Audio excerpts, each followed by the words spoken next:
پاکستان تحریک انصاف کے چیئرمین عمران خان نے اب تک کا سب سے بڑا دھماکہ کر دیا۔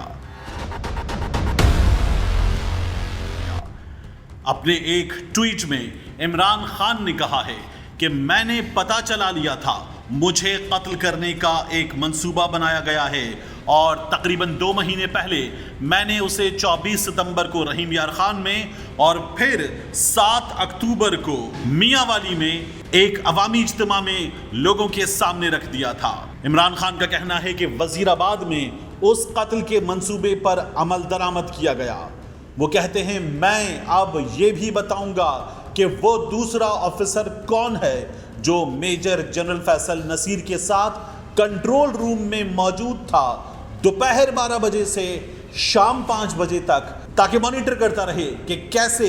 میرے قتل کے منصوبے پر عمل درآمد کیا جاتا ہے۔ سوشل میڈیا صارفین کا کہنا ہے کہ عمران خان کا یہ الزام بہت سیریس ہے اور عمران خان کو اتنے بڑے الزام کے تمام تر شواہد سامنے رکھنے چاہیے۔